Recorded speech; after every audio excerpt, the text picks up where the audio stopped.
This morning you opened your eyes and trusted them completely. You looked at your room. You saw the walls, the light, the shape of the day ahead. It all felt solid. It all felt true, but it wasn't. Your brain didn't show you reality. It showed you a guess, a fast, convincing, mostly accurate guess, and it has been doing this every second of your life without asking your permission, without you ever noticing the seams. Here's the strange part. You don't just misperceive the world sometimes. You misperceive it constantly. And your brain doesn't just fill in the gaps quietly. It invents entire explanations for things it never actually witnessed and then hands you those explanations as memories, as decisions, as certainty. You call this thinking. Scientists call it something else. Let's start with the decision you think you made freely. Raise your hand right now, or imagine doing it. Notice the moment you decide to move. In the 1980s, a neuroscientist named Benjamin Libet ran an experiment that unsettled an entire field. He asked people to flick their wrist whenever they felt like it at a moment of their own choosing. Simple enough. But he was also watching their brain activity, and he found something strange. A spike of neural activity called the readiness potential showed up in the brain before the person reported feeling like they decided to move, not after. Before, your brain was already preparing the action. Then, afterward, your conscious mind stepped in and said, I chose that. I decided that just now. Did you, though? Libet's work has been debated for decades. Some researchers argue the timing is more complicated than it first appeared, but the core unsettling idea has held up in study after study since. A huge amount of what feels like decision-making is actually narration. Your brain acts, then a part of your brain explains the action to you in the first person as if you'd been in charge the whole time.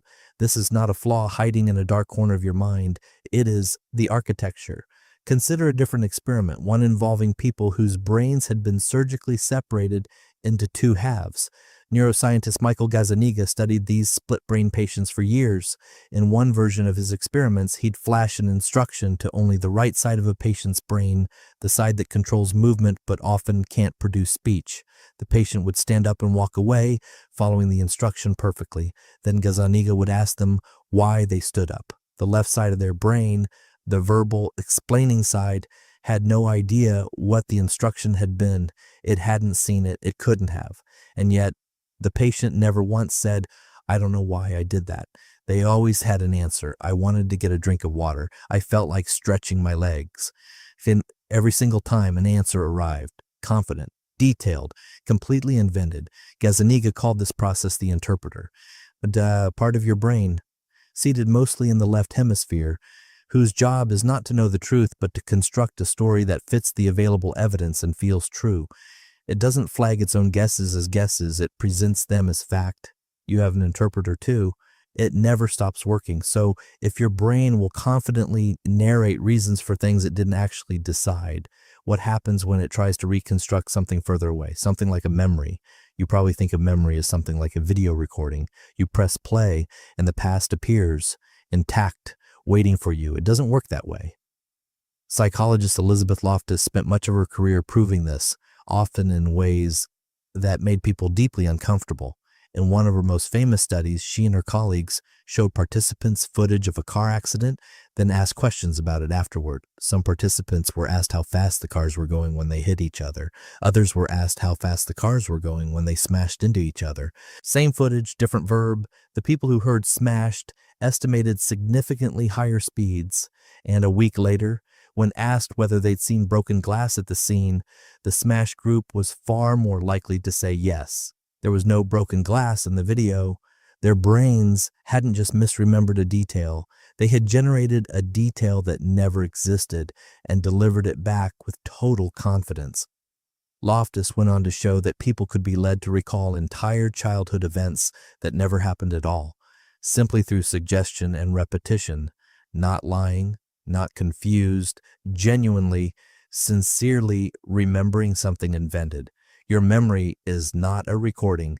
It is a reconstruction, rebuilt slightly differently every time you access it, shaped by whatever question you were just asked, whatever mood you're in, whatever you believe about yourself right now.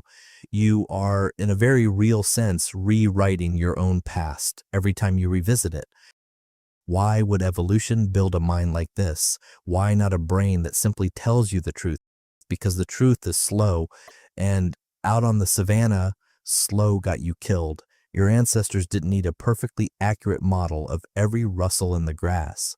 They needed a fast, good enough guess and a mind confident enough to act on that guess without hesitating.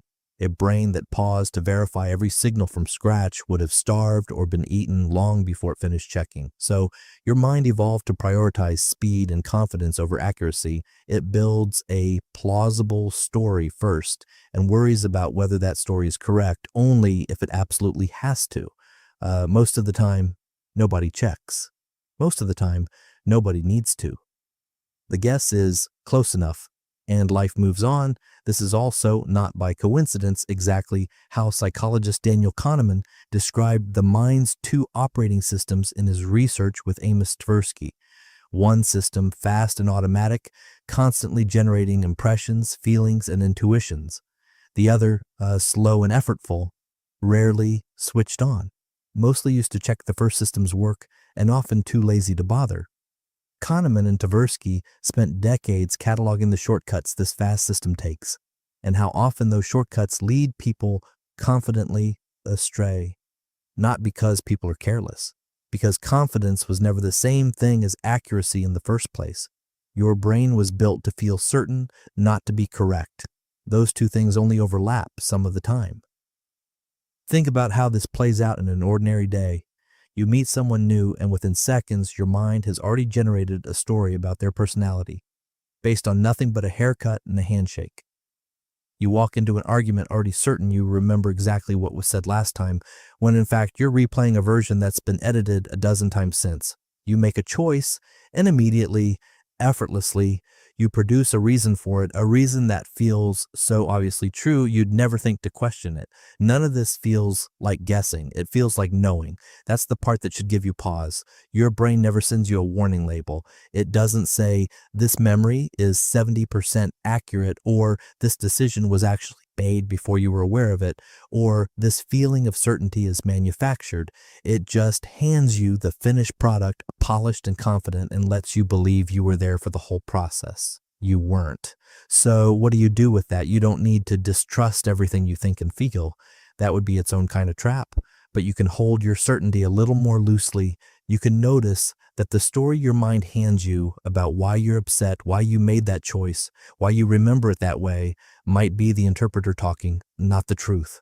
Then the next time you feel completely sure about something you remember, or something you decided, or something you understood in a single glance, it's worth a small pause, not to distrust yourself, just to remember what that certainty actually is.